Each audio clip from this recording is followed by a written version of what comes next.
بسم اللہ الرحمن الرحیم۔ السلام علیکم۔ آج کی ہماری ویڈیو کا ٹاپک بچوں سے ریلیٹڈ ہے۔ کیا آپ بھی ڈاکٹر سمیر جیسے کسی ڈاکٹر کو جانتے ہیں؟ کامنٹ باکس میں ضرور بتائیے گا۔ چند ماہ کا بچہ تھا کہ اسے یعنی الٹی کا عارضہ لاحق ہو گیا۔ میں اسے شہر کے سب سے بڑے چائلڈ اسپیشلسٹ ڈاکٹر سمیر شیخ کے پاس لے گیا۔ ڈاکٹر صاحب نے معائنے کے بعد فرمایا کہ اسے الٹا سلایا کیجیے، ٹھیک ہو جائے گا۔ یہ کہہ کر وہ مجھے یوں دیکھنے لگے جیسے ان کی ذمہ داری پوری ہو گئی ہو۔ میں نے سوالیہ نظروں سے ان کی جانب دیکھتے ہوئے کہا، دوائی؟ انہوں نے خالی پرچہ میری جانب بڑھاتے ہوئے فرمایا کہ کوئی دوائی نہیں، بچوں کو دوا صرف ضرورت کے تحت ہی دی جاتی ہے۔ میں اور اہلیہ خالی پرچہ لیے گھر آ گئے اور بچے کی کی شکایت الٹا سونے سے ٹھیک ہو گئی۔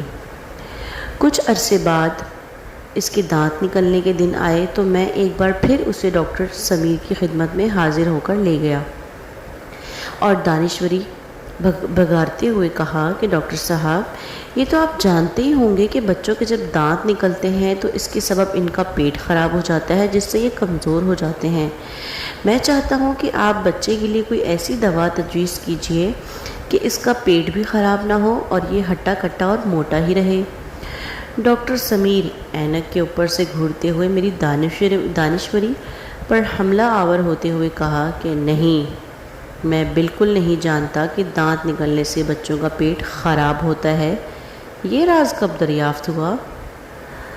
تب تو وہ مجھے بہت زیادہ مجھے تب چڑھی، مگر ضبط سے کام لیتے ہوئے ان کی معلومات میں اضافہ کرتے ہوئے میں نے گزارش عرض کی کہ میرے دونوں بڑے بچوں کے ساتھ ایسا ہی ہو چکا ہے ڈاکٹر صاحب، اور یہ تو عام معروف بات ہے۔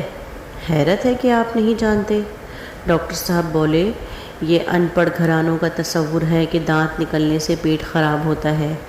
حقیقت تو یہ ہے کہ جب بچے کے دانت نکلتے ہیں تو اس کے مسوڑوں میں کھجلی محسوس ہوتی ہے، جس کے سبب وہ بار بار ہاتھ منہ میں ڈالنے لگتا ہے۔ چونکہ ہاتھوں میں جراثیم ہوتے ہیں سو یہ بچے کے پیٹ میں جا کر خرابی پیدا کر دیتے ہیں۔ حال اس کا یہ ہے کہ بچے کے دانت نکلنے کے دنوں میں مناسب وقفے کے ساتھ ساتھ دن میں 4 سے 5 مرتبہ صابن سے بچوں کے ہاتھ دھوئے جائیں۔ یہ کہہ کر وہ پچھلی بار کی طرح ہی ہاتھ ٹیبل پہ رکھ کر بیٹھ گئے، جیسے انہیں مزید کچھ کہنا ہی نہ ہو۔ ہم نے پھر سے عرض کی کہ دوائی کوئی نہیں؟ فرمایا، کوئی نہیں۔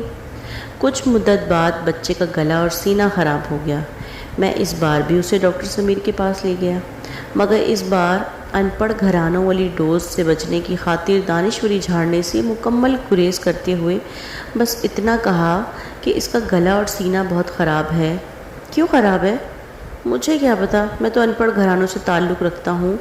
یہ میں نے جی میں کہا، چونچ بند رکھی۔ وہ معائنہ فرما کر بولے کہ سیریلیک بند کر دیجئے، ٹھیک ہو جائے گا۔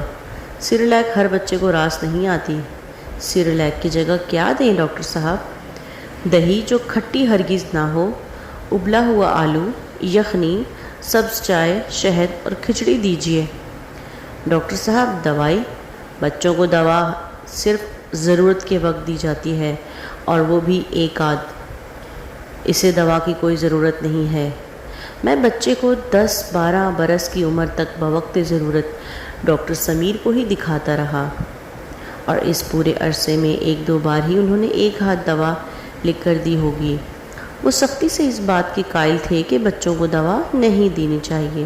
آج بھی ان کے لیے دل سے دعا نکلتی ہے، کیونکہ وہ ایسے دور میں بچوں کو ادویات سے بچانے کے قائل تھے جس دور میں کمیشن خود ڈاکٹرز 5 سے 10 دوائیں لکھ کر مریض کو مزید بیمار کرتے ہیں، لیکن نسخے والے پیڈ کی لوح پر ہوا شافی پرنٹ کروا کر ثواب دارین کی امید بھی رکھتے ہیں۔ کیا آپ بھی ڈاکٹر سمیر جیسے کسی ڈاکٹر کو جانتے ہیں جو صرف اپنے مفاد کی خاطر نہیں بلکہ صرف اور صرف اپنے مریضوں کا مفاد چاہتے ہیں؟ تو ضرور کمنٹ باکس میں بتائیے گا۔ اس ویڈیو کو زیادہ سے زیادہ شیئر کیجیے تاکہ باقی لوگوں کی بھی اصلاح ہو سکے۔ ہمارے چینل کو لائک کیجیے، شیئر کیجیے اور سبسکرائب کیجیے۔